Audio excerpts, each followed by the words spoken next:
Thank you all for taking the time to watch our innovation video. We are Team Fika! And our innovation idea is called the Palantir Detection System. Our current situation. Australia suffers from severe bushfires each year that are increasing in severity.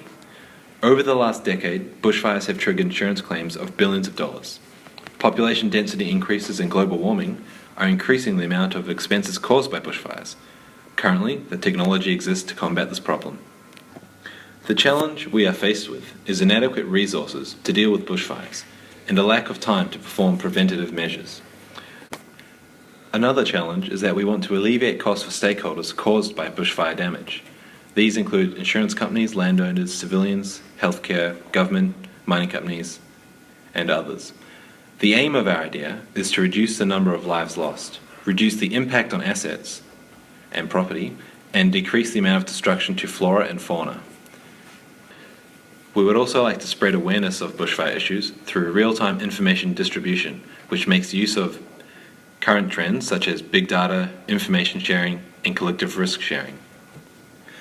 Our proposed solution is for the use of unmanned aerial vehicles, or UAVs, to collect critical fire data, weather data, topographical information, and on-ground field data in a digital format to help authorities and volunteer organizations predict the path and intensity of fires and to assist the implementation of preventative measures.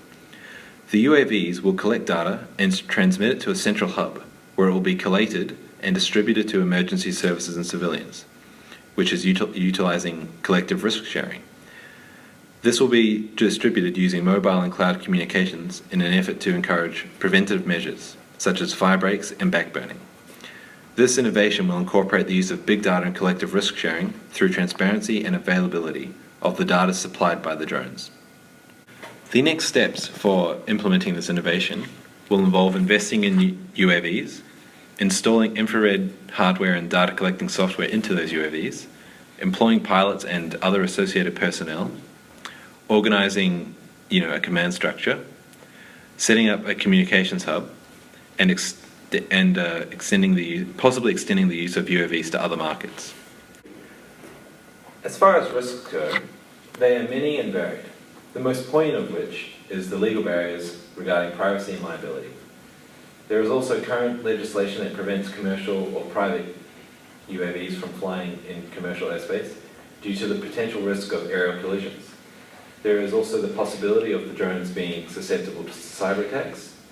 There is also a risk that the link between the control station and the drone could be disrupted, which could mean the drone may crash in urban areas, which could cause significant damage. The opportunity of this innovation is that the government is spending huge sums of money, up to $560 million in post-disaster relief and approximately $50 million in preventative measures against bushfire. The market currently has no direct competitors that deals with bushfires using drones. However, there are potential competitors using software and robotics in order to combat this problem. We went over to the Surface Paradise fire station and they told us that in the future they would like to see drones fighting fire. And the animator